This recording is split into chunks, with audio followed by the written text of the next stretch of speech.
Pacar saya menderita depresi dan menjalani pengobatan serta konsultasi dengan ahli, yang menghabiskan biaya puluhan ribu setiap bulan. Untuk menyembuhkannya, saya bekerja siang dan malam untuk mengambil pekerjaan dan mengantar makanan. Teman-teman saya menyarankan saya untuk berhati-hati agar tidak mati karena kelelahan. Hingga suatu hari, saya mendapatkan pesanan antar dari daerah villa orang kaya, berupa makanan Jepang mewah senilai 18.000. Yang saya pegang dengan kedua tangan dengan hormat.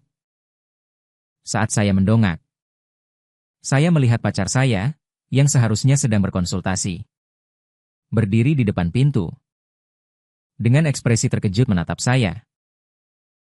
"Bukankah kamu seharusnya berada di rumah sakit?" "Liu Ruyan." Saya melihat ke villa yang didekorasi dengan elegan dan mewah. Tangan kiri saya yang memegang kotak makanan Jepang mengepal erat, memegang suhu tinggi hingga 40 derajat. Tetapi saya gemetar seolah-olah jatuh ke dalam es. Tempat seperti ini, saya hanya melihatnya di drama idola. "Maaf, Aven. Dengarkan penjelasanku.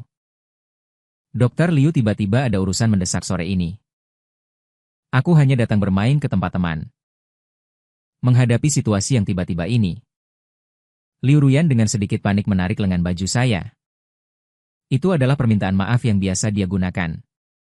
Tindakan yang selalu berhasil. Tetapi kali ini tidak berhasil. Saya dengan dingin menepis tangan Liu Ruyan. Gaun pesanannya? Merek terkenal? Yang namanya tidak saya ketahui. Tetapi bagaimanapun juga, itu lebih cocok dengan citranya sebagai putri keluarga kaya daripada pakaian dasar itu. Aku menunduk, mengeluarkan ponsel, dan masuk ke antarmuka reservasi rumah sakit King Cheng.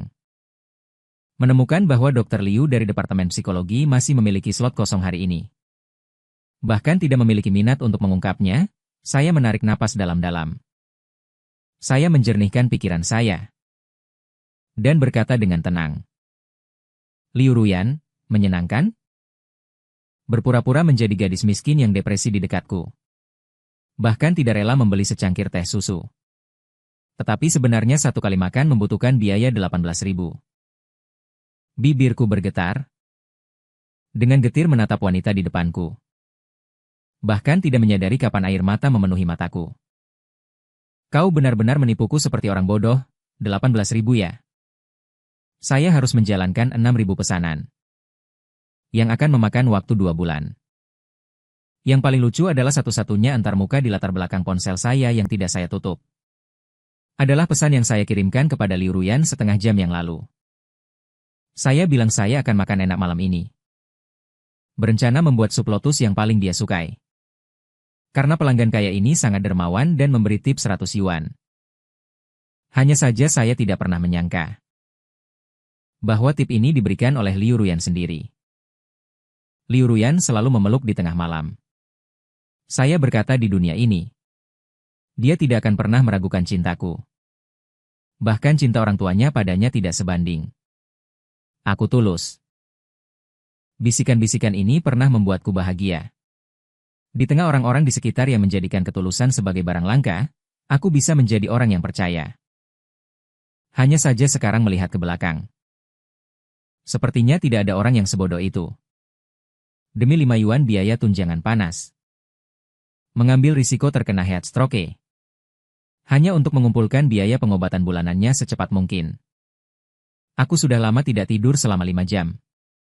Bermimpi agar kamu cepat sembuh. Ini kamu sangat tahu.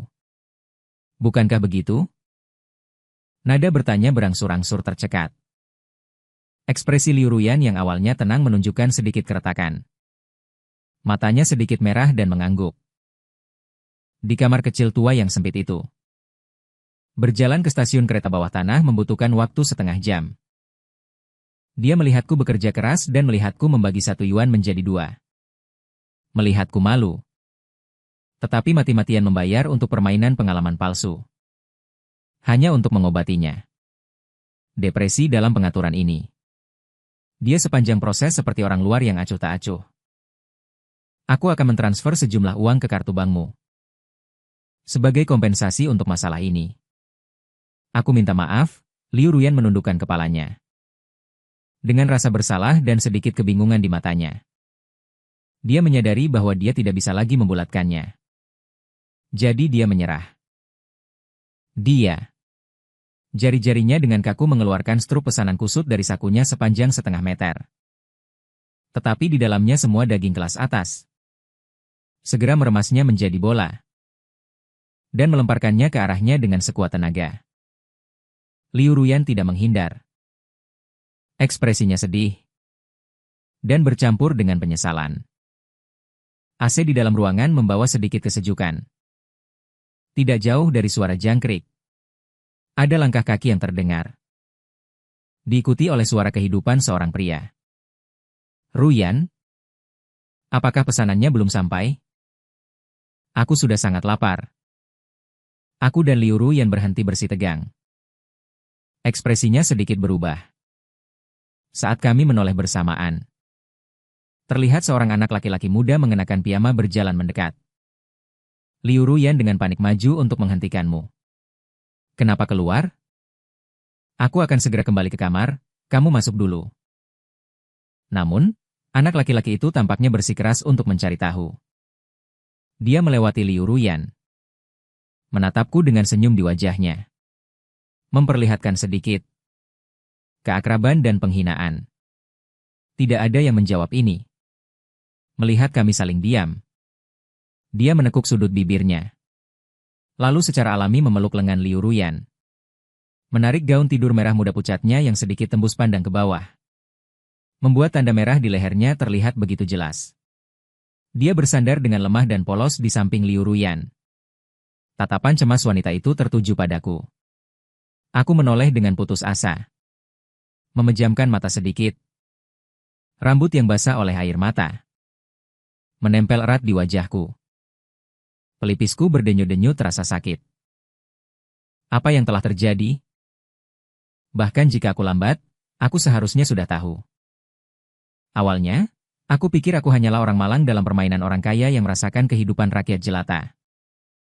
Sekarang sepertinya, aku masih menjadi bumbu dalam kisah cinta putri kaya. Benar-benar sial. Jadi aku tidak ingin tinggal lebih lama.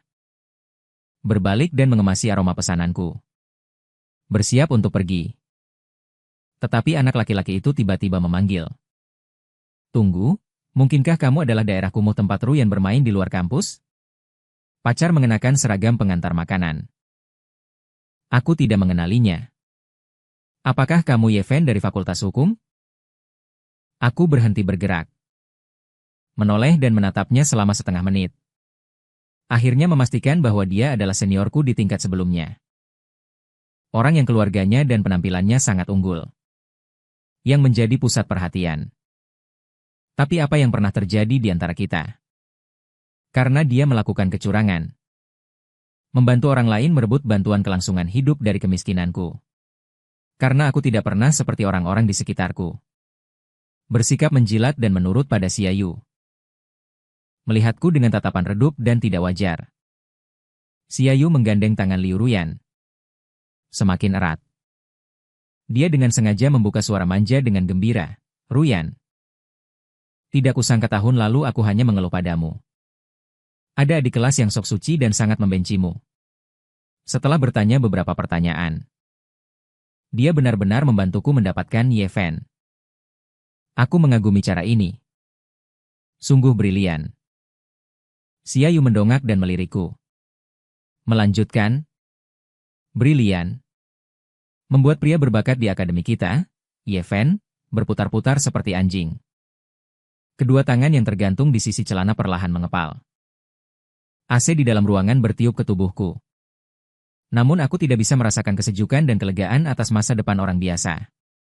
Perasaan, tangisan uang, air liur dan lain-lain. Bagi kelompok orang ini, seperti rumput liar yang suka dipelihara di pinggir jalan. Mereka tidak hanya seperti itu, tetapi juga menginjaknya. Menginjaknya 2 kali. Dengan susah payah Xiaoyu mendekatkan wajahnya ke pipi Liu Ruyan dan menciumnya. Mata yang seolah mengejekku hingga mengundurkan diri sebagai hadiah. Melirikku dengan provokatif. Kemudian, seolah mengingat sesuatu, ekspresinya menjadi aneh dan gila. Dia bertanya, "Adik kelas Yeven, apakah Liu Ruyan mengatakan bahwa dia menderita depresi?" Aku mengerutkan alisku sedikit dan tidak menyangkal. Pria di depanku melihatmu tersenyum hingga membungkuk. Kata-kata yang keluar dari mulutnya namun membuatku merasa dingin di sekujur tubuh. Itu karena aku dan Ruyan mengatakan, "Kamu memiliki adik perempuan yang bunuh diri karena depresi." Selama Liu Ruyan mengatakan bahwa dia menderita depresi, kamu pasti akan tertipu tanpa berpikir. Benar saja. Begitu kata-kata itu selesai, ada jeda sesaat di udara. Hanya tersisa kerinduan. Otakku bergemuruh. Kehilangan akal sehat. Menggigit bibir bawah leher. Melepas helm pengantar makanan. Menggenggamnya di tangan. Dengan gila menghantam Liu Ruyan. Jika ini menahan diri, lebih baik besok saja buka toko bakpao. Dada naik turun dengan hebat. Aku memaki. Depresi, ya? Berpura-pura miskin, ya? Suka menusuk luka orang, ya? Kau pantas mendapatkannya. Orang tua tidak mencintaimu. Binatang ini pantas mendapatkannya. Ibumu memukuli ayahmu di depanmu. Kenapa dia tidak membunuhmu sekalian? Hari ini aku harus menggantikan ibumu untuk membunuhmu aku. Berakting atau tidak selama setahun bersama Liu Ruyan. Perasaanmu yang sebenarnya. Ada masa lalu yang tidak terlindungi. Jadi, aku tahu hal yang tidak akan pernah bisa dia lepaskan. Kedinginan dan pengabaian orang tuanya membuatnya tidak pernah merasakan cinta keluarga sejak kecil. Dan sekarang, ini menjadi serangan verbal padanya. Senjata untuk mengutuknya.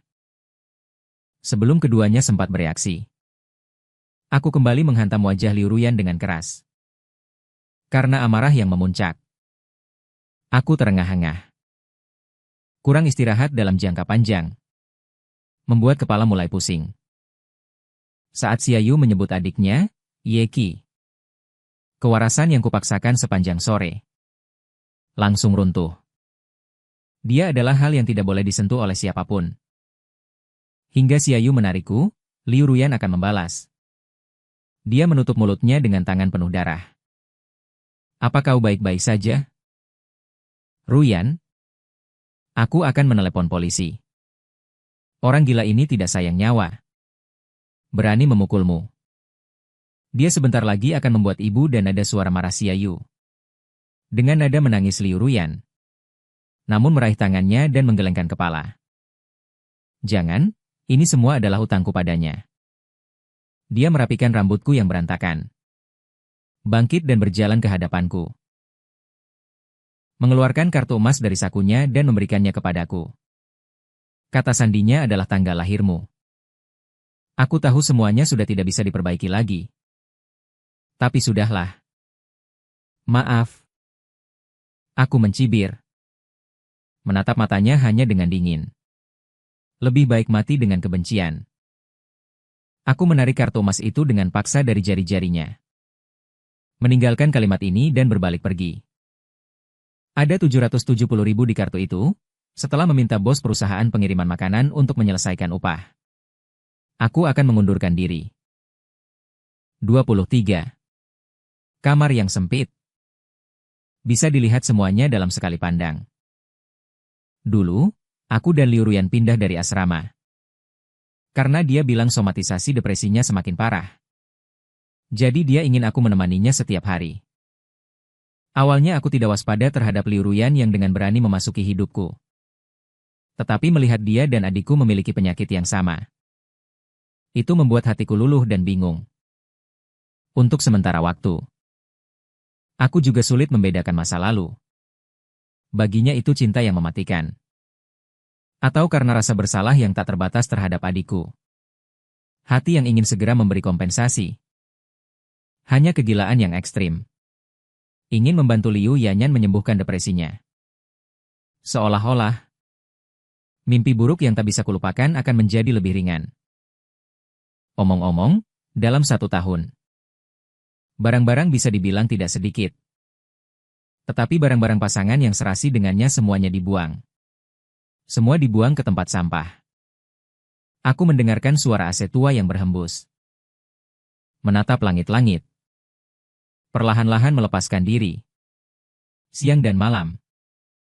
Terus-menerus bekerja keras. Tertidur lelap. Di dalam mimpi.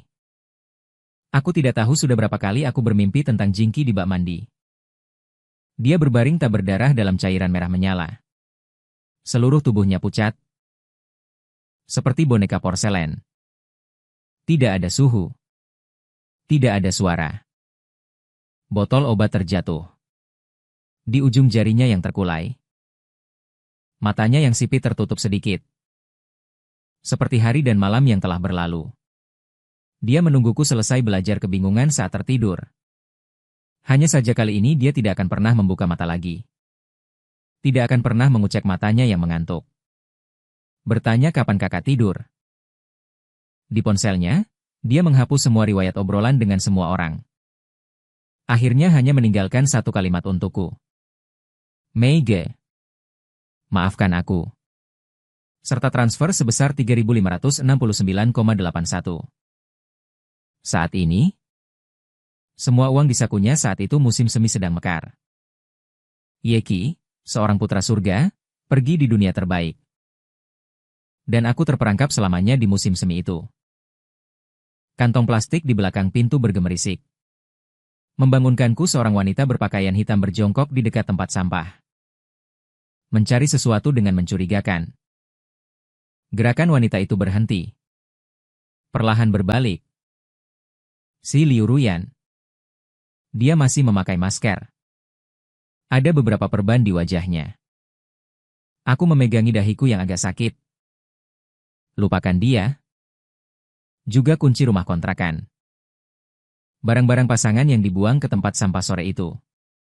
Cincin pasangan. Gelas air. Jam tangan dan souvenir, DLL, semua dia keluarkan. Tertata rapi di tanah. Untuk apa kau mengambil ini? Liu Ruyan mendengar ini menundukkan alisnya. Tidak bisa melihat emosinya. Aku datang terakhir untuk mengemasi beberapa barang untuk dibawa pergi. Itu semua barang yang tidak berharga. Nona Liu juga menyukainya. Bangkit dari tempat tidur. Aku mengambil kesempatan untuk melihat barang-barang penting atau kenangan apa lagi yang ada di dalam rumah. Begitu, aku juga berencana untuk kembali ke sekolah dan melanjutkan tinggal di asrama. Tempat ini akan dipersiapkan untuk pengembalian sewa. Liu Ruyan. Ibu jari memijat dengan lembut cincin pasangan perak yang tidak berharga di atas cincin dengan suara kesepian yang jelas. Berbisik. Aven. Aku tahu kau tidak percaya. Tapi aku benar-benar tulus. Sungguh, aku hanya percaya kamu, tidak ada yang pernah mencintaiku setulus ini. Aku tidak ingin melewatkannya. Aku melambaikan tangan. Menunduk dan tersenyum bodoh. Adegan sore itu muncul kembali di benakku dengan ironis. Ketulusan apa? Mungkinkah kamu mencintaiku? Jadi kamu sengaja menyuruhku mengantarmu makan sup nasi raja. Haruskah aku berterima kasih padamu dan hujan? Aku bisa menjelaskan bahwa tidak pernah terjadi apa-apa di antara kami. Bersama hanya karena dulu sekadar menyebutkan satu orang lagi. Dan aku sudah lama ingin putus dengannya. Aku sudah menyadari orang yang benar-benar aku cintai. Sebenarnya tidak perlu lagi membahas ini. Aku memotong perkataannya dengan dingin. Dengan tatapan acuh tak acuh. Tetesan air dari kamar mandi jatuh ke dalam ember. Keran setinggi lutut itu bocor sepanjang tahun. Untuk menghemat biaya air, aku selalu menggunakan ember plastik. Kemudian uang yang dihemat hanya bisa menjadi beberapa keping perak, cinta yang tidak tulus. Betapa konyolnya jika diucapkan. Pada saat penipuan itu terbongkar. Terlepas dari ketulusan atau tidak, di antara kita sudah ada jurang yang tak terlampaui. Sebenarnya, ketika Liu Ruyan mendekatiku dengan memanfaatkan adikku, Pernahkah kamu berpikir tentang bumerang? Suatu hari nanti juga akan menimpamu. Apa maksudmu? Aku tidak menjawab. Hanya mengerutkan alisku. Membuka pintu dan memintanya keluar. Dia melihat ekspresiku yang tegas. Ada sedikit luka di antara alisnya. Kemudian dia memasukkan semua barang yang ada di tanah ke dalam tasnya. Berdiri. Jangan berpura-pura mengalami depresi lagi. Dan semakin banyak orang seperti kamu yang menodai nama baik depresi di dunia ini, semakin sulit bagi pasien yang sebenarnya untuk mendapatkan bantuan. Orang seperti penyakit malam akan bertambah setengah hari. Setelah, wanita di depanku perlahan mengangguk. Kemudian, Liu Ruyan mengeluarkan iga dan akar teratai dari balik pintu. Dia melihat pesan makan malam rumahan yang aku kirim. Bisakah kamu membuatkan sup akar teratai untukku terakhir kali? Tidak, koki di rumahmu akan membuatnya lebih enak, aku hanya suka buatanmu, Avan. Kenapa kamu tidak bisa mempercayaiku dan memberiku kesempatan lagi? Nada suaranya sudah tercekat. Aku tidak pernah berpikir untuk memulihkan posisi tinggi. Ekspresi memohon juga akan muncul di wajah Liu Ruyan, wanita muda dari kota. Saat ini, semuanya akan segera mengecewakan pengaturan dalam permainan damai dan rakyat jelata. Terlepas dari kebenaran atau kepalsuan dalam lukisannya. Aku selalu berjanji dengan acuh tak acuh. Dia mengerti. Aku menolak untuk meraih tangannya. Akhirnya, sebelum keluar dengan senyum sedih, mata Liu Ruyan memerah. Menatapku kembali. Apakah kamu masih mencintaiku? Tidak lagi. Bisakah kamu mencintaiku sekali lagi? Tidak bisa. Setelah Liu Ruyan pergi, aku mulai membereskan barang-barang di rumah. Bersiap untuk kembali ke sekolah minggu depan dan membereskan hingga larut malam. Aku tergeletak lemas di sofa. Pandanganku tertuju pada sebuah kotak di sudut lemari pakaian yang terkunci. Itu adalah peninggalan yang ditinggalkan adikku. Setelah orang tua kami bercerai, kami memiliki keluarga masing-masing. Kami akan membiarkan kesalahan biaya besar yang dilakukan orang tua kami saat muda dan gegabah. Tidak ada yang mau membayarnya. Tidak ada yang mau melihat ke belakang. Jadi setelah SMP, aku dan Yeki hanya bisa bergantung satu sama lain dengan biaya perawatan terendah. Memikirkan hal ini, hatiku terasa sakit dan sulit ditahan. Aku menggenggam erat kotak perhiasan di tanganku. Ini adalah hadiah ulang tahun yang Yeki berikan padaku pada tahun dia pergi. Sebuah kalung bintang bersudut 6 bertatahkan berlian kecil. Dia memberiku kecemerlangan sekolah. Dan secara pribadi mengenakan kalung itu di leherku. Kakak. Ini kalung yang kubeli dengan uangku sendiri. Apa kamu suka? Kakak terlihat sangat bagus memakainya. Bahkan lebih baik dari model. Meskipun ini tidak mahal. Tapi aku akan berusaha sekuat tenaga untuk mengenakan semua permata indah di dunia di tubuh kakak. Mata YNU tulus. Aku menyentuh lesung pipitnya. Mengangguk sedikit. Yeki. Aku percaya padamu. Jadi aku selalu menunggu di bawah papan busa kotak perhiasan. Ada sesuatu yang berbunyi saat diguncang. Setelah aku mengangkatnya, aku menemukan sebuah kunci. Ketika Ki memberikannya kepadaku 2 tahun lalu. Belum ada kunci ini. Seharusnya dia memasukkannya nanti. Aku mengeluarkan setelah dia berpikir sejenak. Tatapanku tertuju pada sudut. Merembes dari kotak yang catnya sudah mengelupas. Di dalamnya hanya ada 4 benda. Sebuah lukisan yang penuh dengan layu. Lukisan minyak bunga matahari. Album band favoritnya semasa hidup, Yan Jiu. Sebuah buku harian. Dan selembar kertas bertuliskan nama akun dan kata sandi. Mataku tertuju pada buku harian hitam itu. Mengambilnya dan meletakkannya di pangkuanku. Mulai dari awal, membuka-buka lukisan di dalamnya hanyalah hal-hal sepele sehari-hari. Dan siswa laki-laki mana lagi di sekolah yang menyatakan cintanya padanya. Ini juga wajar karena Ye Qisheng cantik dan berkulit putih. Sepasang mata persik. Penuh kasih sayang dan perhatian. Namun juga menyendiri dan berharga. Sejak kecil menerima banyak surat cinta dan makanan spiritual untuknya. Tetapi mungkin karena alasan yang sama denganku, ditinggalkan sejak kecil. Bahkan jika dia menerima kekaguman dari orang lain, dia selalu halus dan sensitif. Itulah sebabnya dia mengembangkan kebiasaan menulis buku harian. Setelah memasuki Universitas A, dengan suara yang bagus dan kondisi yang baik, Yeki dengan cepat menjadi vokalis utama band sekolah. Di setiap pertunjukan ada penggemar yang meneriakinya. Saat aku mengingat kembali isinya semakin dalam. Namun tiba-tiba ujung jariku bergetar di suatu malam. Karena nama Xiaoyu ternyata muncul di buku harian itu. Dan kemunculannya semakin sering di halaman-halaman berikutnya. Sebenarnya aku bisa memperkirakan bahwa setelah kembali ke sekolah, tidak akan ada hal baik yang menantiku. Bagaimanapun juga, masalah pemukulan Liu Ruyan.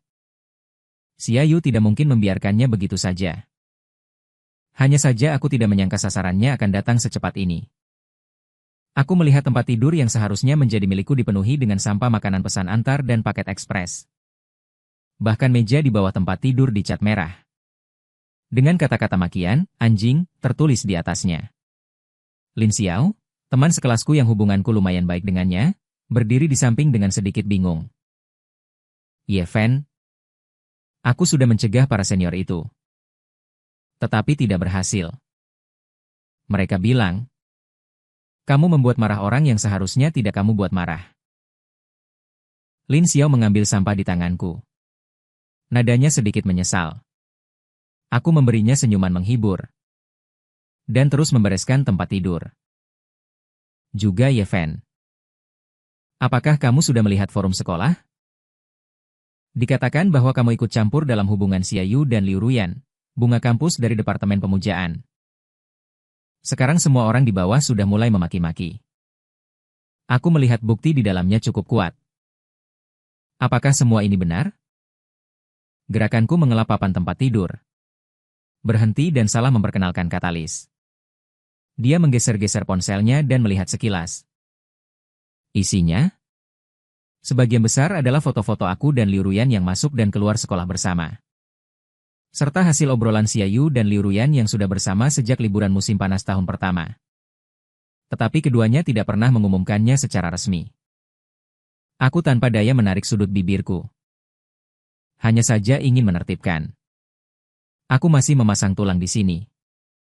Sekarang mereka bilang mereka adalah pasangan. Menyiramku dengan lumpur. Membiarkan orang luar melihat dari garis waktu.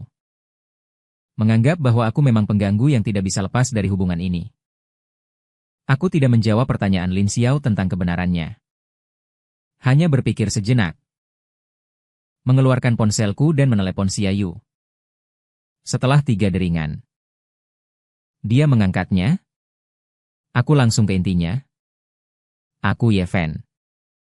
Jam 3 sore. Di kedai kopi gerbang utara. Menunggumu. Suara riang di seberang sana berhenti. Kemudian Xiaoyu tertawa. Berkata, aku kira siapa? Ye, pria berbakat. Sekarang menyesal dan ingin meminta maaf sudah terlambat. Aku tidak punya waktu luang untuk menemuimu. Gema di sini belum berhenti dan dia menutup telepon. Awalnya Xiaoyu ingin mengucapkan kata-kata kotor, tetapi dia berhenti setelah aku memotongnya. Setelah hening sejenak, dia menjawab, oke, jam 3 sore. Cahaya matahari memang tidak sekuat tengah hari. Tapi tetap saja menyengat. Aku mengaduk latte di cangkirku. Menyesap sedikit. Otakku mengingat sepenggal kata tentang Xiaoyu di buku harian. Saat ini, lonceng di pintu masuk kedai kopi berdering. Suara sepatu kulit menginjak tanah. Berhenti di depanku, Xiaoyu. Mengenakan setelan biru. Ini pertama kalinya aku melihat langsung wajah tampannya dengan gaya imut. Tetapi matanya selalu menyimpan kegelapan. Dan kekuatan yang tidak sesuai dengan karakternya. Aku menundukkan kepala dalam hati. Mengeluarkan suara decakan. Tetap merasa jijik. Dia duduk di hadapanku. Meletakkan kunci mobil mewahnya. Dan bertanya. Tentang apa yang terjadi pada Yeki? Aku tidak melihat inti dari pertanyaannya. Kau menyukai Yeki, kan? Tangan Xiaoyu yang memegang menu berhenti. Lalu tangannya yang memegang menu mencengkeram erat. Raut kesedihan melintas di matanya.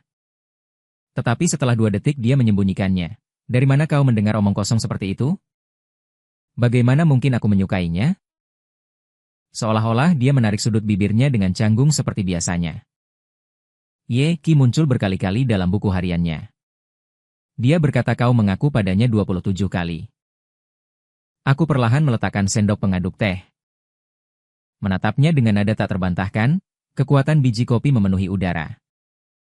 Saat ini, bos masih sibuk di dapur belakang. Pupil mata Xiaoyu sedikit mengecil. Dia membuka mulutnya tetapi ragu-ragu. Akhirnya dia tidak menyangkalnya. Dia menopang dahinya dengan tangan kanannya. Menundukkan bulu matanya. Tidak lagi melihat. Aku tidak menanggapi sikap pipi secara langsung.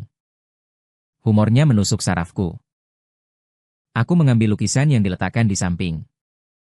Lukisan itu diletakkan di atas meja, peninggalan Yeki. Lukisan penuh bunga matahari yang layu. Jadi mengapa kau menyukai Yeki tetapi masih menjiplaknya? Mengapa kau masih mertas kuota kompetisinya? Apakah kau tahu betapa pentingnya kompetisi ini baginya? Sejak kecil dia paling suka bernyanyi dan melukis. Yeki, bunga matahari yang hilang dalam lukisannya. Bunuh diri 10 hari setelah dijiplak. Orang yang menjiplaknya adalah Xiaoyu. Dia menoleh. Matanya tertuju pada lukisan yang kubingkai. Tiba-tiba emosinya dipenuhi dengan kebencian. Bahkan setelah kematiannya, dia masih mempermainkan keluarganya seperti ini. Xiaoyu. Dadanya tiba-tiba naik turun dengan hebat karena menyukainya. Emosi sudah hampir di luar kendali. Kata, suka, ini. Sepertinya menyakitinya. Xiaoyu dengan keras mengambil cangkir dan membantingnya ke tanah. Seperti orang gila. Berdiri. Berteriak keras padaku dengan mata merah. Apa yang kau tahu? Sebagai seorang kakak, apa yang kau ketahui tentang dia? Kenapa kau mempertanyakan perasaanku padanya? Benar. Aku menyukainya. Sejak kecil, ini pertama kalinya aku sangat menyukai seseorang. Aku memberikan semua yang aku bisa, album band yang dia sukai. Aku membelinya 10 buah. Tidak tahu merek tas apa yang dia sukai. Jadi aku membelinya semua dan memberikannya padanya, beberapa jenis kosmetik yang dia sukai. Aku pusing melihatnya. Tapi aku tetap belajar dari awal demi memiliki topik yang sama dengannya, uang atau apapun itu. Ketulusan juga. Aku memberikannya dengan berlutut. Apa yang kau tahu? Sejak kecil, aku tidak pernah serendah ini. Dia menolak 27. 7 kali. Tidak apa-apa. Sungguh tidak apa-apa. Aku bisa bertahan. Karena aku sangat-sangat menyukainya. Yeki Xiaoyu menangis dengan suara serak. Dia tergeletak lemas di sofa. Menatapku dengan tatapan putus asa. Air mata terus mengalir keluar. Saat ini, yang masih bisa kukendalikan sebelumnya. Benar-benar meledak. Kau tahu, kenyataan ini membuatku semakin tidak mengerti. Lalu aku terus bertanya. Jadi kenapa? Kenapa menjiplak? Apa kau tahu dia pergi 10 hari setelah kompetisi berakhir? Apa kau tahu seberapa dalam luka sayatan di pergelangan tangan Yeki saat bunuh diri? Betapa putus asanya dia. Ingin mati. Xiaoyu. Katakan padaku. Bukankah kau salah satu pembunuhnya? Dalam suasana emosional yang berlebihan. Napas menjadi sedikit tidak teratur. Adegan seperti mimpi buruk itu muncul lagi. Di pikiranku berkata. Hujan menghadapi gerakan bibir lemparanku. Dia tidak punya ingatan. Matanya penuh kebingungan. Dia gemetar dan mengeluarkan sebatang rokok dari tasnya. Saat dia hendak menyalakannya, petugas toko menghentikannya. Jadi dia menghancurkan rokok itu sedikit demi sedikit. Dia membuka mulutnya di akhir pekan. Tetapi berpartisipasi dalam acara yang saya rekomendasikan. Setelah mengetahuinya, dia berubah menjadi orang yang berbeda. Ketika aku pergi ke penampilannya, Yeki ingin membunuhku. Mengatakan bahwa aku adalah orang yang paling menjijikan dan paling dia benci. Dia memarahiku binatang. Ekspresinya saat dia menunjuk dan mencaciku hari itu. Aku masih bisa mengingatnya setiap kali aku memejamkan mata. Kau tidak tahu betapa putus asanya aku. Hatiku terasa seperti akan mati lemas. Aku tidak tahu apa yang dia cela padaku. Hanya mendengar dari ibu bahwa pertunjukan komersial ini memiliki agen selebriti adalah kesempatan yang bagus. Jadi aku diam-diam memberitahu Yeki. Tetapi setelahnya, aku tiba-tiba ditolak seperti hukuman mati. Aku juga punya harga diriku sendiri. Tidak apa-apa jika dia tidak mencintaiku. Tapi mengapa dia harus mencaciku seperti itu? Setelah itu aku berhenti menyukainya. Bahkan ingin membalas dendam padanya, dia tersedak dan tidak bisa menyelesaikannya. Tetapi semua orang mengerti. Cinta yang tak terbalas mudah berubah menjadi benci karena cinta. Seperti yang dikatakan Xiaoyu. Orang yang tumbuh dengan banyak cinta seperti ini menginginkan apapun. Karena dia tidak bisa mendapatkannya bahkan jika dia berusaha sekuat tenaga. Maka hancurkan semuanya. Jadi kebenciannya pada Yeki tidak berakhir setelah kematiannya. Menyebar padaku. Merampas subsidi siswa miskinku. Membiarkan Liu Ruyan membodohiku. Itu semua adalah kelanjutan dari kebencian. Mengapa kau tahu tentang aku dan Yeki? Dia paling menyayangimu. Bukankah kau kakaknya? Selain kabar baik. Menyembunyikan segalanya dariku. Takut kau mengkhawatirkannya sedikit pun. Sejujurnya, aku sangat iri padamu. Bisa membuatnya begitu peduli. Es batu di punggungnya perlahan menghilang.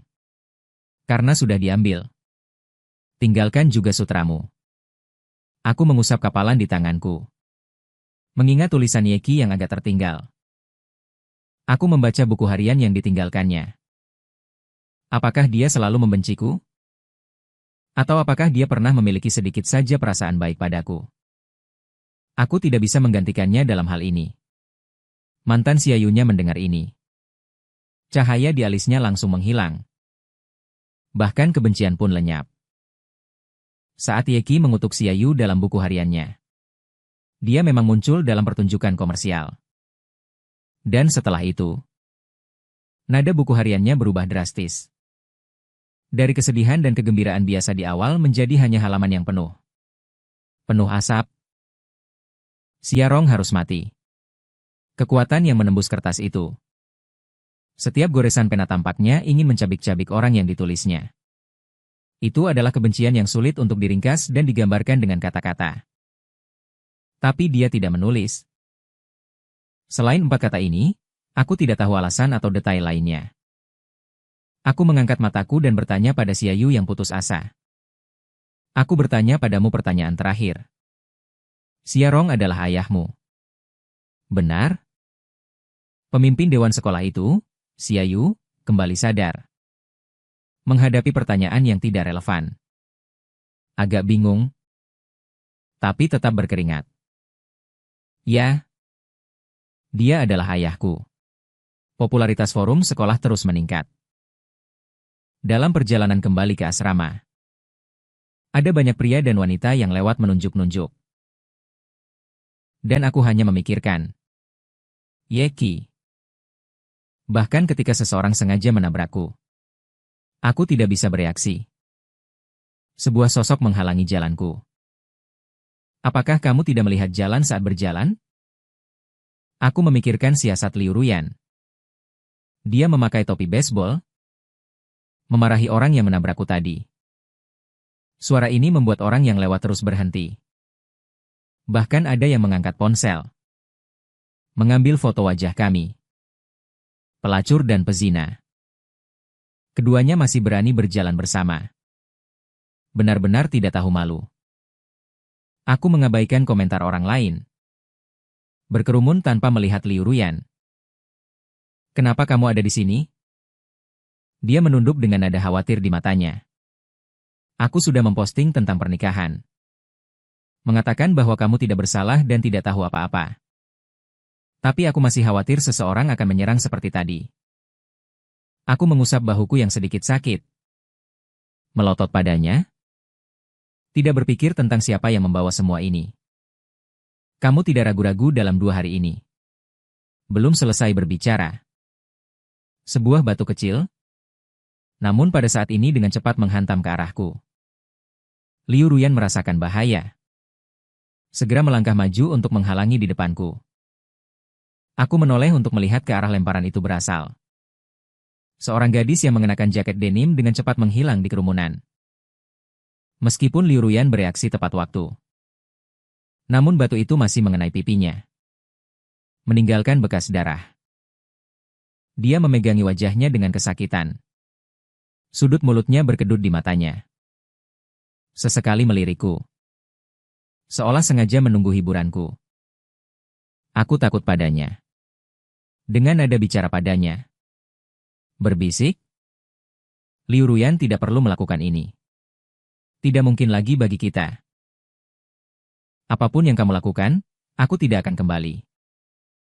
Ekspresinya yang awalnya sedikit bercanda. Benar-benar meredup. Tapi seolah menghibur diri sendiri, dia bergumam. Aku tidak akan menyerah. Sebenarnya apa yang kamu perjuangkan? Aku sangat bingung. Bingung? Orang yang mempermainkan ketulusan. Mengapa masih memikirkan kesalahan? Daripada mencari mangsa berikutnya? Aku tidak begitu menderita. Begitu menyesal?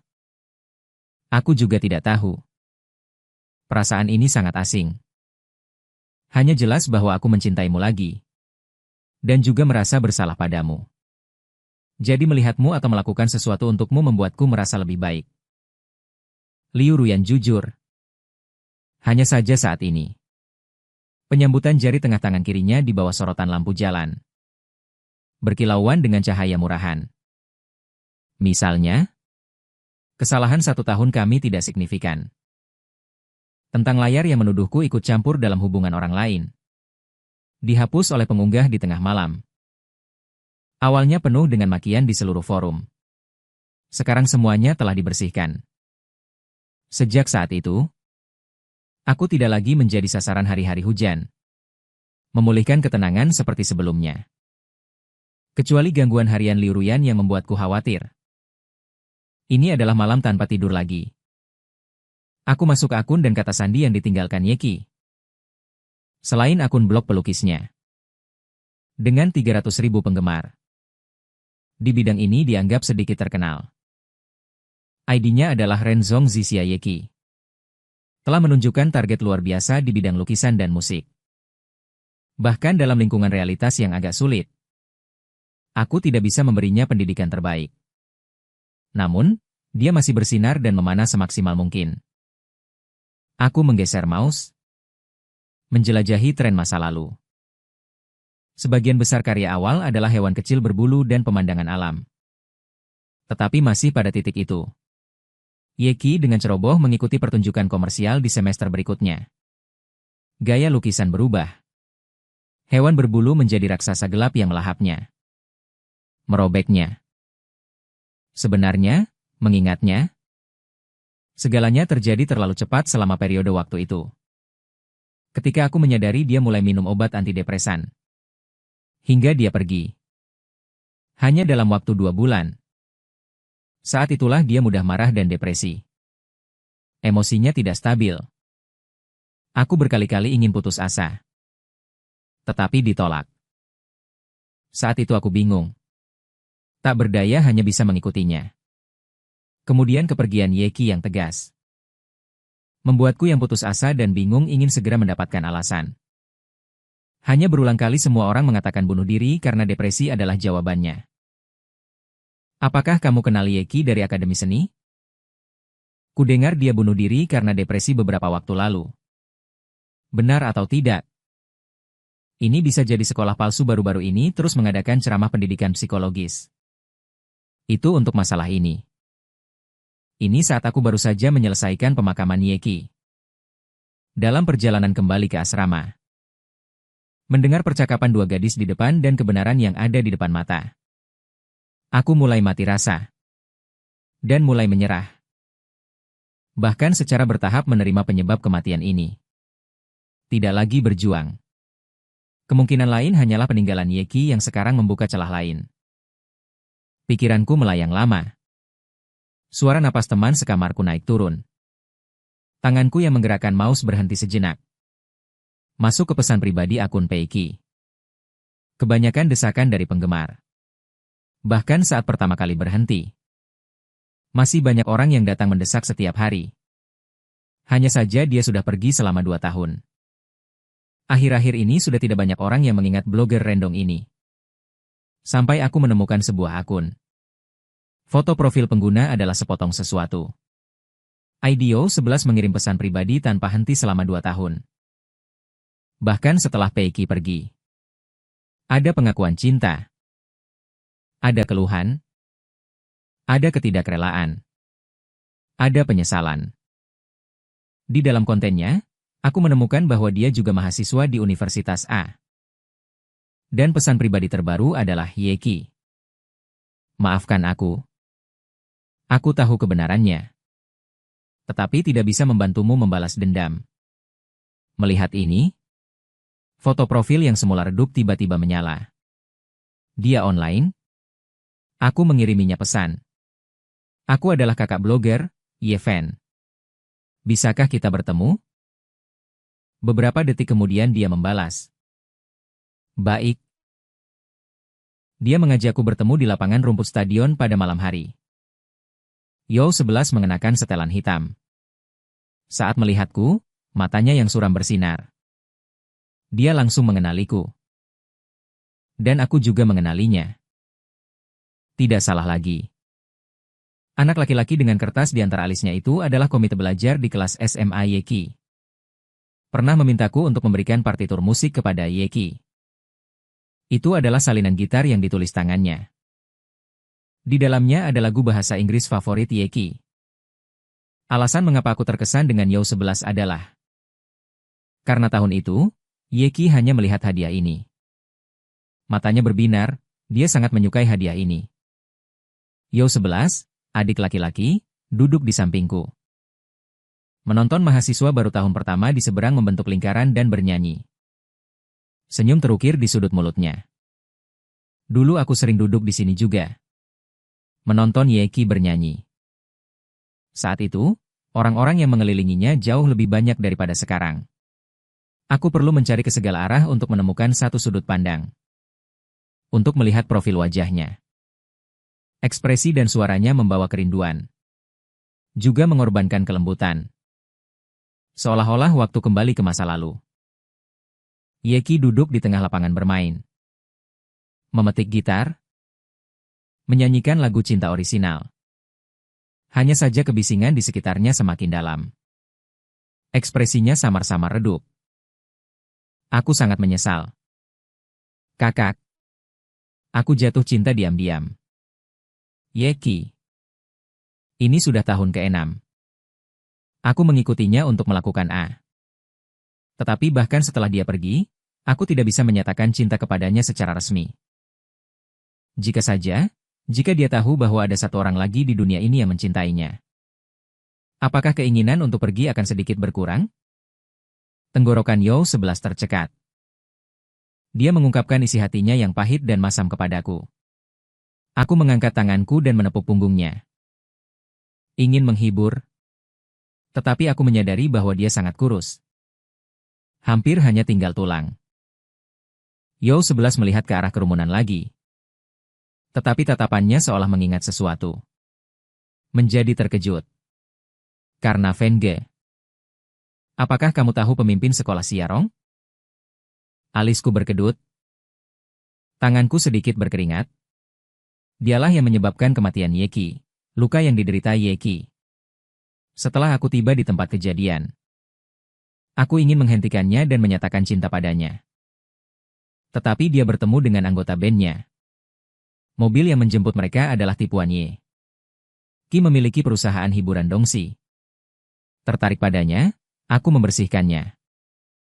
Jadi atur pertemuan untuk makan bersama. Namun setelah itu, Yo11 menyebutkan fakta-fakta ini. Dengan suara bergetar terus-menerus. Dia meniup sudut pakaiannya. Aku bisa merasakan seluruh tubuhnya juga gemetar. Dia memeluk erat lengannya dan air mata terus mengalir. Setelah Yeki meninggal, aku diam-diam menyelidiki Xiarong. Secara naluri merasa dia terlibat. Tahu dia sering mengajak orang-orang dari sekolah ke hotel terkenal di sekolah untuk makan. Jadi aku pergi ke sana untuk bekerja paruh waktu. Selama 2 tahun penuh. 2 tahun? Akhirnya aku berhasil merekam bukti setelah dia mabuk. Dia menundukkan kepalanya. Mencari ponsel di dalam tasnya. Gerakannya terlalu besar. Sebotol obat jatuh. Aku terkejut. Setelah melihat dengan jelas, hidungku terasa asam. Aku tidak bisa menahan diri. Itu adalah obat untuk pengobatan. Yeki pernah memakannya. Aku juga pernah membelikannya untuk Liu Yan saat dia tidak mampu membelinya. Dengan gemetar aku membuka rekaman. Dia memberiku tamparan dan suara latar belakangnya yang berisik. Dia dan beberapa pria saling menjilat. Tiba-tiba seorang pria dengan suara rendah berbicara. Kali ini yang datang tidak ada rasanya. Presiden Xia masih pilih-pilih. Aktris muda ini menurutku lumayan. Tetap tidak bisa masuk ke matamu. Jauh berbeda, aku tidak berbohong. Selama bertahun-tahun ini tetap vokalis band itu.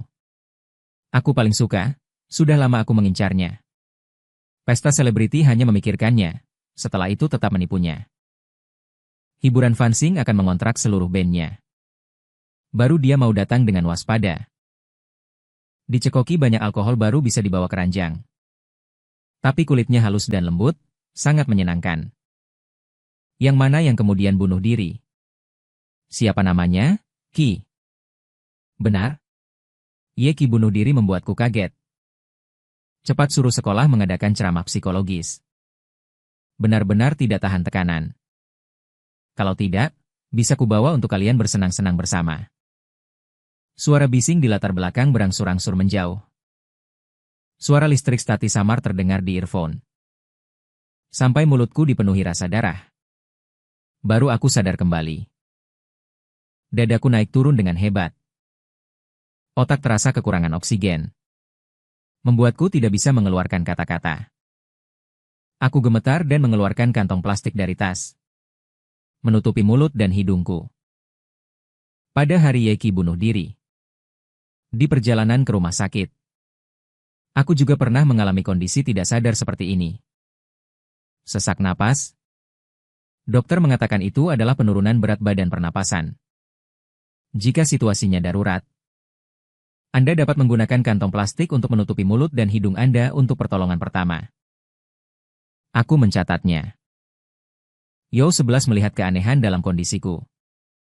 Dia dengan cepat meletakkan ponselnya. Berjongkok. Di sekelilingku saat kesadaranku perlahan pulih. Akhirnya aku mendapatkan gambaran lengkap tentang semua yang dialami Eki. Perubahan drastis dalam buku harian dan lukisannya. Kata-kata kasarnya yang tiba-tiba kepada Xiaoyu. Kedatangannya yang tiba-tiba. Depresi dan kehancuran. Dan kematiannya yang tegas semuanya memiliki jawaban. Melihat mataku berangsur-angsur jernih. Hou Zouxi tidak bisa menahan diri untuk memeluk leherku erat-erat. Dan menangis dengan keras. Saudaraku, apa yang harus kita lakukan?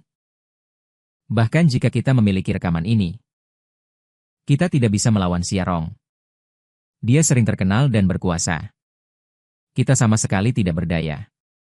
Adikku saat itu pasti juga pernah merasa putus asa seperti ini. Orang biasa menghadapi orang-orang di puncak. Peluang apa yang mereka miliki untuk menang? Apakah hanya ada satu jalan untuk menelannya? Sebuah rekaman? Seorang korban yang telah meninggal dunia.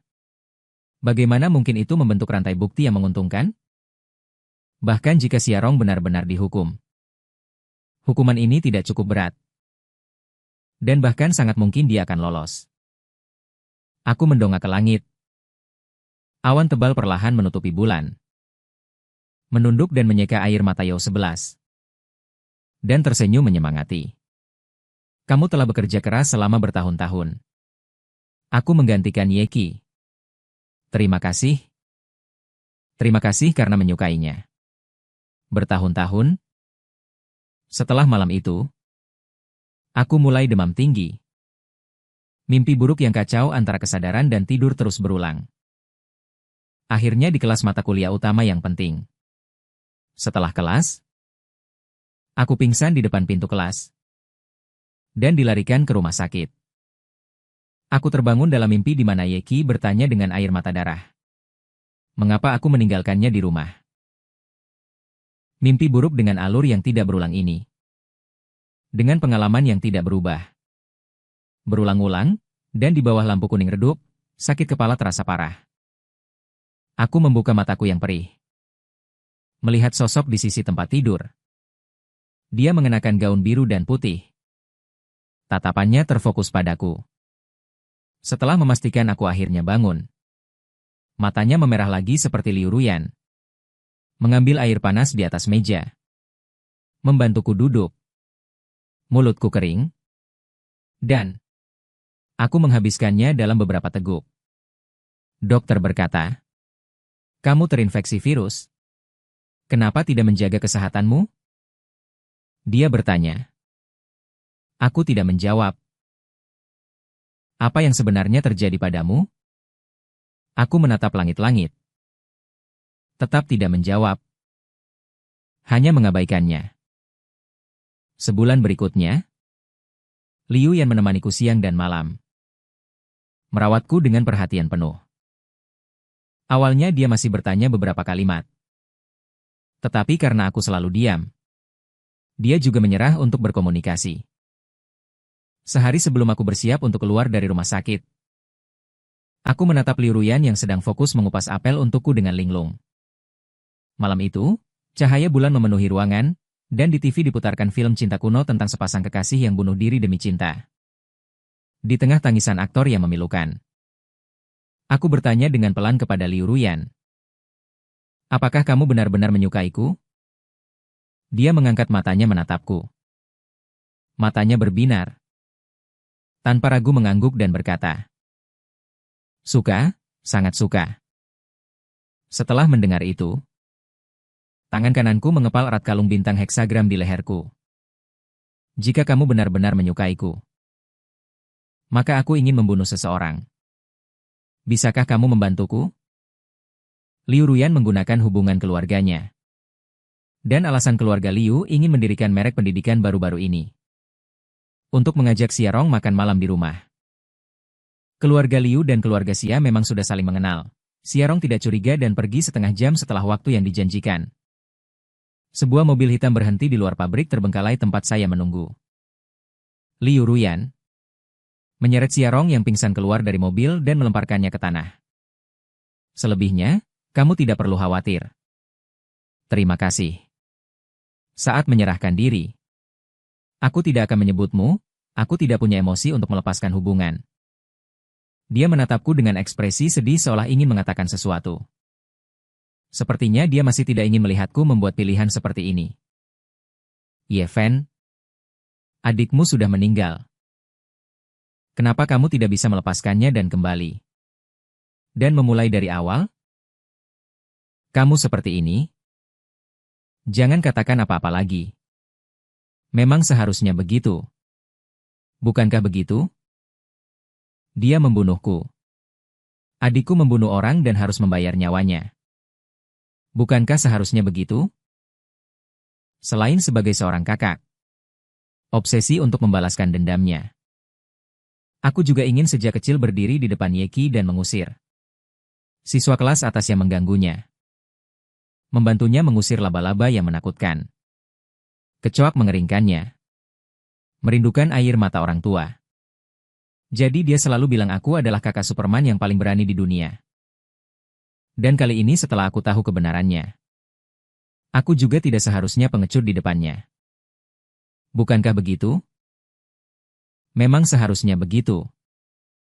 Aku mengikat Xiarong di kursi. Pakaian di tubuhnya sudah kubersihkan. Aku mengeluarkan ponselnya. Mengangkat jari Siarong dan membuka kunci sidik jarinya. Tujuannya sangat jelas. Di bagian paling bawah album ada album anonim. Aku menduga ada rekaman dalam jumlah yang mengejutkan. Orang seperti Siarong sangat mungkin melakukan hal seperti ini. Gulir ke bawah.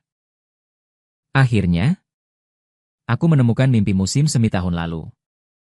Setelah sedikit memastikan, aku menutup mata dengan kosong. Mengambil botol air di sampingnya dan membangunkan Siarong. Dia tersedak. Mata kecilnya yang keruh penuh dengan kepanikan. Setelah melihat dengan jelas, aku dipenuhi dengan kebingungan. Kamu tidak menjawabku. Siarong melihat sekeliling. Berusaha keras untuk tetap tenang dan terus bertanya. Apakah kita punya masalah? Ingat Yeki? Mendengar ini, Siarong. Alisnya berkerut dan bahunya diam-diam bergerak 2 kali. Dia mencoba melepaskan diri dari ikatan. Namun tidak berhasil. Kekuatan ikatanku membuat telapak tanganku berdarah. Tidak kenal? Saya pikir pasti ada kesalahpahaman. Saya adalah kakaknya. Kamu tidak perlu tegang. Hanya ada beberapa pertanyaan yang ingin saya tanyakan. Hingga saat ini, dia tahu identitasku. Dan tidak ada harapan untuk melepaskan diri. Akhirnya tidak bisa menyembunyikan kepanikan. Tubuhnya mulai bergetar. Terus berpura-pura bodoh. Jelas tidak ada gunanya. Dia mengerti dendam dan kebencian apa itu. Kepala Siarong terkulai. Dengan panik mengangkat dan memohon. Berusaha sampai mengeluarkan beberapa tetes keringat. Maaf. Soal adikmu, aku melakukan kesalahan karena mabuk. Jika kamu ingin uang sebagai kompensasi, atau aku mengaku bersalah, aku akan bekerja sama. Asalkan kamu mengampuni nyawaku. Semuanya bisa dinegosiasikan. Aku menatapnya tanpa ekspresi. Mengambil pisau yang sudah disiapkan dari meja. Melihat aku tidak terpengaruh oleh minat, dia mulai mengancam. Pikirkan baik-baik. Jika kamu melakukan sesuatu yang keterlaluan, kamu sendiri juga harus bertanggung jawab secara hukum? Dan aku hanya perlu menjentikan jari untuk membuatmu mati di kinceng tanpa ada yang tahu. Aku mencibir. Tangan yang memegang pisau itu dengan paksa mengabaikannya. Hanya pengemudi yang membuka rekaman tadi dan bertanya. Aku ingin bertanya padamu, selain video-video di ponsel ini, apakah ada cadangannya? Siarong menggosok-gosoknya. Jelas mengerti video apa yang kumaksud. Lemak di wajahnya bergetar. Keringat dingin semakin banyak mengalir. Kemudian dia menjawab dengan gemetar. Tidak ada lagi. Melihat ini, aku mengangkat tanganku. Sebelum dia sempat bereaksi. Tanpa ragu menjatuhkan pisau di tangannya ke tangan kanannya. Dalam sekejap, gudang dipenuhi raungan kesakitan Siarong. Katakan yang sebenarnya. Jangan buang waktu. Aku dengan mati rasa menundukkan pandangan. Melihat darah yang menyembur mengalir ke lantai. Melihat dia tidak menjawab. Aku mengangkat tanganku lagi. Membidik tangan kirinya. Aku di lantai 2 di tangga. Di ruang kerja kamar ketiga dari kiri, laci lapisan kedua paling dalam di rak buku. Kalau ada di antara rangkaian di lantai itu, kunci terkecil. Aku menoleh ke arah rangkaian kunci itu. Dan mempertimbangkan bersama kebenaran dalam perkataannya. Setelah melihat bahwa dia pada dasarnya tidak berbohong. Tanganku yang berkeringat terus mengangkat pisau. Dia saat ini panik dan ingin menggerakkan mulut belakangmu. Bukankah kau bilang menjawab pertanyaan sama dengan ketakutan akan kematian? Membuat Siarong sulit untuk berbicara dengan jelas. Tapi sudahlah. Itu adalah kata-kata terakhirnya dalam hidup ini. Aku mengerutkan kening. Ya sudahlah. Pelankan suaramu. Mungkin dengan begitu, aku akan bertindak sedikit lebih ringan. Setelah semuanya beres. Sudah jam 3 dini hari lewat tengah malam. Aku mematikan ponsel. Berpikir bahwa waktu yang tersisa untukku tidak banyak. Aku perlu mengakui beberapa hal sebelum menyerahkan diri. Aku mencari sebuah penginapan, buru-buru mandi. Lalu mengatur pertemuan dengan Yao 11. Dia melihat wajahku masih pucat. Dan sedikit khawatir. Kak Fen, jaga kesehatanmu.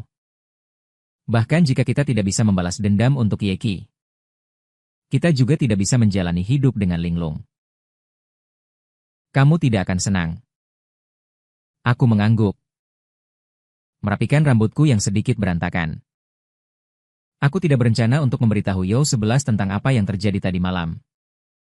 Biarkan dia berpikir bahwa ini adalah mata surga. Mengangkat tanganku dan mengeluarkan kartu emas yang diberikan Liu Ruyan padaku dari sakuku. Aku memasukkan semua uang ke dalamnya. Mengumpulkan 800.000 di kartu ini. Kamu memegangnya, dia ingin menolak. Tapi aku menggelengkan kepala. Yao 11. Kamu adalah salah satu dari sedikit orang yang benar-benar baik pada kami berdua. Sebenarnya, aku dan Yeki tidak pernah menerima kebaikan sejak kecil. Jadi cara kami membalasnya mungkin agak kikuk. Ketika aku masih kecil, aku sering mendengar orang tua berkata, dahulu kala, mereka menenggelamkan aku dan Yeki di toilet. Saat itu, aku hanya merasa takut ketika mendengar kalimat ini. Tapi baru-baru ini aku merasa bahwa bahkan orang tua tidak ingin anak-anak mereka bertahan hidup. Apakah benar-benar tidak seharusnya ada di dunia ini? Jadi, itulah mengapa aku berada di rawa. Terjatuh hingga usia 20 tahun. Masih kotor dan bau. Orang yang ingin dilindungi terkoyak. Orang yang dikejar untuk diselamatkan hanyalah bayangan. Pada akhirnya, aku hanya merebut beberapa tahun lagi dari kebencian. Yao 11 melihat ini. Tiba-tiba meraih tanganku dengan kekuatan. Membuat pergelangan tanganku perlahan memerah. Fenge, jangan berpikir yang aneh-aneh. Bertemu dengan Yeki dan kamu adalah hal paling beruntung dalam hidupku.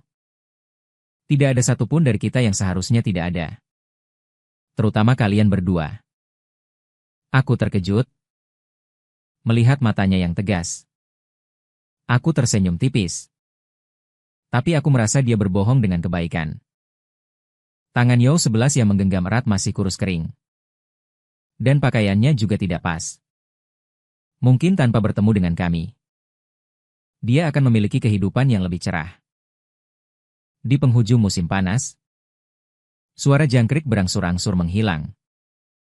Aku mengangkat tangan dan merapikan rambut Yao 11 yang berantakan di dahinya. Setelah musim panas ini berlalu, mulailah hidup baru. Lupakan aku dan Yeki setelah bertemu Yao 11. Aku pergi mencari Xiaoyu. Dia dengan linglung mengaduk es batu di gelasnya. Mungkin karena ayahnya hilang kontak. Tadi malam saat memeriksa ponsel Xiarong, saya melihat panggilan dari Xiaoyu. Aku mematikannya. Ibunya meninggal lebih awal. Xiarong membesarkannya sejak kecil. Pasti perasaannya lebih dalam dari ayah dan anak biasa. Aku tidak banyak bicara dengan Xiaoyu. Bagaimanapun, terlepas dari alasan di sungai, aku dan dia adalah musuh. Dia menjiplak Yeki adalah fakta yang tak terbantahkan.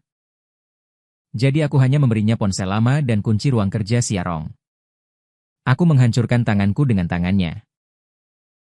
Di ponsel itu ada rekaman pengakuan ayah Ni Xiarong saat mabuk di Hotel Mingyu bahwa dia telah melecehkan Yeki.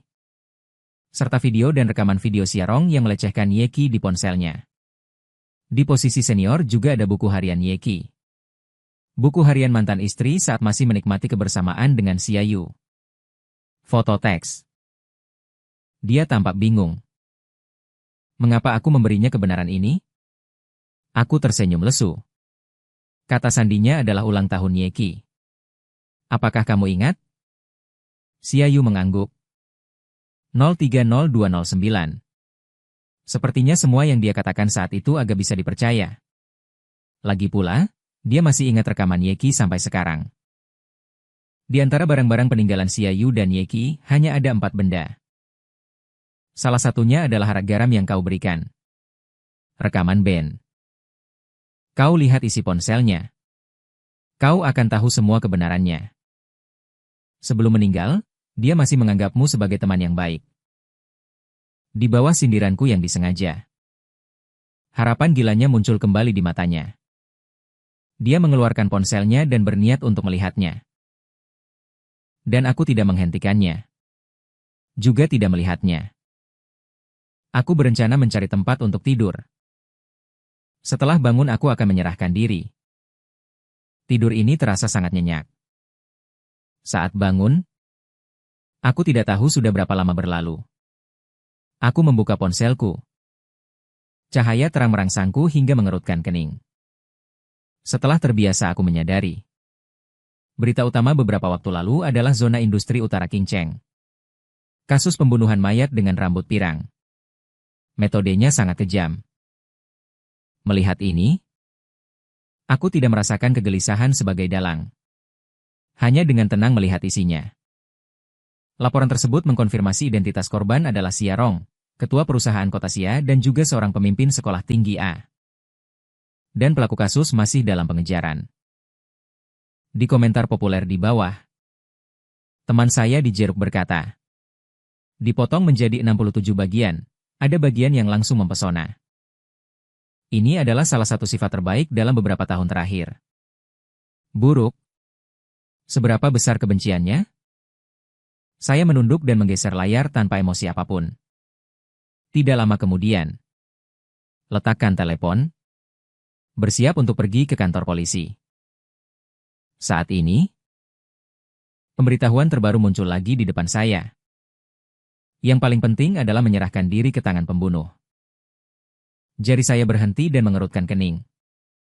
Apa yang terjadi? Buka isinya dan temukan. Meskipun laporan itu mengatakan bahwa pembunuh telah menyerahkan diri. Tetapi tidak menyebutkan nama. Tapi tentang masalah ini, satu-satunya yang tahu adalah Liu Ruyan. Satu-satunya yang bisa saya pikirkan adalah dia. Mungkinkah dia merasa sedikit dingin di punggungnya? Telepon di telapak tangan saya berdering saat ini. Aku menunduk untuk melihat. Itu adalah si Youling Xiang. Ayu, di mana kamu? Liu Ruyan memintaku untuk memberimu beberapa barang. Bisakah kamu datang dan mengambilnya sekarang? Saya menenangkan pikiran dan terdiam beberapa saat. Saya menjawab dengan lembut. Baik. Barang yang ditinggalkan Liu Ruyan untuk saya adalah kartu ban dan selembar catatan. Aven. Pergi ke luar negeri selama 2 tahun. Biar aku yang menanggung ini. Bagaimanapun, hubungan keluarga saya dapat memungkinkan saya untuk mengurangi hukuman sebanyak mungkin. Meskipun ibuku tidak mencintaiku. Tapi dia sangat takut aku membuatnya malu. Dia akan menyelesaikannya, jangan khawatir. Dan semua ini, anggap saja aku sudah melunasi hutang. Jangan menyerahkan diri lagi. Tinggal dengan baik. Tidak bisa mengatakan perasaan batin. Intuisi jangkrik di telinga tiba-tiba terdengar jauh dan dekat. Ketika tepi catatan itu kusut karena saya pegang erat. Aku perlahan tersadar. Aku menyimpan kartu ban itu. Dimasukkan ke dalam saku untuk menyesuaikan emosi. Maafkan Lin Xiang. Di luar gerbang sekolah. Aku naik taksi dan sopir bertanya padaku. Mau kemana? Kantor polisi distrik industri utara, lupakan saja, pergi ke pemakaman. Malam itu, aku bermalam di depan makam Yeki. Keesokan harinya aku meninggalkan negara ini. Selama bertahun-tahun di luar negeri. Melodi utama hidupku hanyalah memperbarui akun lukisan Peiki. Untungnya, aku sering menerima naskah sebelumnya. Beberapa level meskipun tidak sebanding dengan bakatnya. Tetapi setelah 5 tahun, aku telah mengumpulkan banyak penggemar. Dan musim semi ini, aku berencana untuk kembali ke negara itu. Setelah tiba di Qingcheng, Yo 11 datang menjemputku dengan seikat tulip. Dia sekarang menjadi agen emas di sebuah perusahaan hiburan. Saat duduk berhadapan, di matanya menatap mataku. Air mata langsung memenuhi. Kak Fen, aku tidak menyangka bisa bertemu denganmu lagi. Terima kasih. Terima kasih atas semua yang telah kau lakukan. Suaranya tercekat. Setelah merokok selama setengah menit, dia melanjutkan. Tahun itu, setelah Xiaorong meninggal, depresinya seolah-olah akar penyakitnya telah dihilangkan. Benar-benar sembuh. Dia akhirnya tidak lagi hidup di masa lalu dan penyesalan. Semakin lama semakin mati rasa. Aku merasa lega mendengarnya. Seperti di masa lalu. Menepuk pundaknya. Bagus. Akhirnya bertambah berat badan. Pada saat ini, Yao 11 seolah teringat sesuatu dan menundukkan kepalanya. Mengeluarkan sebuah kartu dari tasnya dan menyerahkannya kepadaku, Kak Fen. Ada 1.420.000 di sini. Ini adalah gaji beberapa tahun terakhirku. Ditambah 800.000 yang kau berikan. Aku sudah menyimpannya semua. Kak Fang, jangan menolak. Harus menerimanya. Aku tidak bertemu. Yao 11 melihat ini. Tidak menyerah dan meletakkannya di sisiku. Kemudian terus bercerita tentang apa yang terjadi selama bertahun-tahun. Dia berkata bahwa ketika itu Liu Ruyan menyerahkan diri. Dia mendapatkan pengampunan dari keluarga korban, yaitu pengampunan Xia Yu. Setelah itu, keluarga Liu Ruyan menyewa pengacara top dan telah mengeluarkan tahap diagnosis mania dari rumah sakit di tahun-tahun awal. Dalam banyak kondisi, Liu Ruyan dijatuhi hukuman 10 tahun. Dan Xia Yu entah kenapa mengalami gangguan jiwa tak lama setelah kematian ayahnya 5 tahun lalu. Dia sekarang tinggal di rumah sakit jiwa. Hanya pergi ke kuburan untuk menyapu makam setiap akhir musim semi. Mendengar ini, tanganku sedikit berkeringat. Orang-orang ini terasa asing namun familiar ketika disebutkan. Seolah-olah mereka adalah orang-orang yang kukenal di kehidupan sebelumnya. Secara tidak sadar ingin mengabaikannya. Di akhir percakapan, aku bertanya tentang gosip Yao 11. Lalu apakah kamu pernah berkencan dalam 5 tahun terakhir? Matanya meredup. Tangannya saling bertautan dan menggosok. Tidak. Kenapa? Karena orang yang kutemui di masa mudaku terlalu menakjubkan. Angin malam bertiup larut malam. Akun kencan saya memposting sesuatu yang ditinggalkan Yeki sebelum kematiannya. Di bagian bawah lukisan ada baris teks yang isinya hanya berharap di kehidupan selanjutnya kamu bisa menjalani hidupmu dengan lancar. Seluruh teks selesai. Kami meminta suka. Meminta perhatian. Akun ini akan terus memperbarui novel dan komik.